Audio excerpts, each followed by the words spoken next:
बिस्मिल्लाहिर्रहमानिर्रहीम। अस्सलाम वालेकुम व्यूअर्स, आप देख रहे हैं डाइनिंग। और आज हम क्रिस्पी करारी बहुत ही मज़े की बेसन वाली चिप्स बना रहे हैं।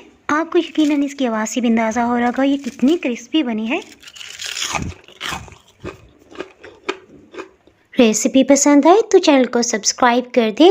बेल आइकन को ऑल पे कर देने से आपको वीडियो का नोटिफिकेशन सबसे पहले फ्री में मिल जाएगा। बेसन की चिप्स बनाने के लिए हम 2 चम्मच भर के बेसन ले रहे हैं। ये वही चम्मच है जो हम चावल खाने के लिए इस्तेमाल करते हैं। ये है तो बेसन के चिप्स, लेकिन इन्हें क्रिस्पी बनाने के लिए 4 चम्मच हमने मैदा शामिल किया है, 2 चम्मच कॉर्नफ्लावर या फिर चावल वाला आटा, नॉर्मल स्पाइसेस के लिए आधी चाय की चम्मच नमक और आधी ही चाय की चम्मच चिली फ्लेक्स इस्तेमाल कर रहे हैं, गरम मसाला पाउडर 1/4 टीस्पून। चिप्स को एक्स्ट्रा क्रिस्पी बनाने के लिए 1 चाय की चम्मच का चौथाई हिस्सा यानी 1/4 टीस्पून बेकिंग पाउडर ले रहे हैं। इससे ज्यादा बिल्कुल भी ना लीजिएगा। अगर आपके पास बेकिंग पाउडर नहीं है तो मीठा सोडा सिर्फ 1 चुटकी शामिल कर लीजिएगा। सभी को अच्छी तरह से मिक्स कर लेते हैं। इसमें बिल्कुल ठंडा या बहुत गर्म पानी डालने की बिल्कुल भी जरूरत नहीं है। पानी रूम टेम्परेचर पे है।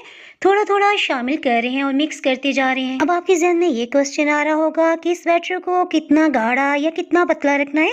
1 कप हमने पानी लिया, ये देखें अभी भी बहुत गाढ़ा है। अभी तक हम आधा कप पानी डाल चुके हैं, सो थोड़ा सा पानी मजीद शामिल करते हुए इसे मिक्स कर लेते हैं। जब आप बेसन के चिप्स बनाएंगे ना तो सबसे पहले आपने ये बैटर तैयार करके रख लेना है। उसके बाद आपने आलू काटने हैं। इसमें बेकिंग पाउडर शामिल है, सो आधे घंटे से ज्यादा आपने इसे किचन में नहीं रखना। उसके बाद आप इसे फ्रिज में रख सकते हैं। अब मैं आपको पानी से मुतालिक बताती हूँ। 300 ml हमारे पास पानी था ना, तो उसमें से 200 ml लगा है, यानी 1 कप पानी में से थोड़ा सा बच गया है। और लिक्विड देखिए इस तरह से है। आलू से मुतालिक मैं आपको बताती चलूँ, 2 दरमियाने साइज के हमने आलू लिए हैं और इन्हें छीलने से पहले अच्छी तरह से धो लिया है, यानी काट लेने के बाद आपने बिल्कुल भी नहीं धोना, ताकि जो भी हम मिक्सचर की कोटिंग करें वो इसकी सतह पे ठहर सके। आलू की लेंथ वाइज स्लाइसिस कर लेने के बाद हम फ्राइज की तरह इसे काट रहे हैं। देखिए ज्यादा मोटाई ना रखिएगा। आलू को हम बड़े प्लेटर में शिफ्ट कर रहे हैं ताकि इसे मिक्स करना आसान हो जाए और आपको आसानी से नजर आए। अभी हमने सिर्फ एक ही आलू काटा है, उस पे सभी मिक्सचर को डालते हुए अच्छी तरह से मिक्स कर रहे हैं। इसमें आपने एक एहतियात करनी है, एक ही टिप है कि उतने ही आलू को आपने इस मिक्सचर में डिप करना है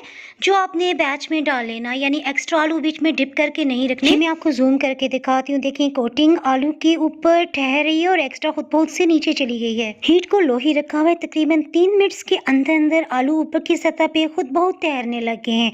सो अब हम 5 मिनट्स के बाद फर्स्ट टाइम इसे टर्न कर रहे हैं ताकि कोटिंग इसके ऊपर अच्छी तरह चिपक जाए। और जब हम इसे टर्न करेंगे ना तो इंशाल्लाह कोटिंग बिल्कुल भी नहीं उतरेगी। हीट मैंने आपको दिखा दी है, लो ही रखी हुई है। लो हीट पे बेसन वाले चिप्स को फ्राई होते हुए तकरीबन 12 मिनट्स गुजर चुके हैं। सो अब हम हीट को मीडियम करें ताकि इन्होंने जो भी ऑयल एब्सॉर्ब कर लिया है ना वो ये रिलीज कर दें। इस ट्रिक को अगर आप फॉलो करेंगे तो इंशाल्लाह आपके बेसन वाले चिप्स बहुत ही खस्ता रहेंगे। 14 मिनट्स पे चिप्स पे बहुत अच्छी सुनहरी रंगत आ गई है। सो हम इसे निकाल लेते हैं। आपको यकीनन आवाज़ से भी अंदाजा हो रहा होगा इनमें कितना क्रिस्पीपन है। ये मैं आपको तोड़ के भी दिखाती हूँ। आप सर्व करते हुए इस पे चाट मसाला छिड़क सकते हैं। फ्राइज और चिप्स बाय डाइनिंग और आप सर्च करेंगे ना आपको बहुत सी रेसिपीज मिल जाएंगी। अगर आप डाइनिंग और पे मजीद रेसिपीज देखना चाहते हैं तो नीचे ब्लैक सब्सक्राइब के बटन को क्लिक कर सकते हैं। इसके साथ अगर आप बेल आइकन को प्रेस कर देंगे ना तो नई आने वाली वीडियो का नोटिफिकेशन अपलोड होती है सबसे पहले फ्री में मिल जाएगा। इसके अलावा आप फेसबुक पे भी फॉलो कर सकते हैं। Thanks for watching.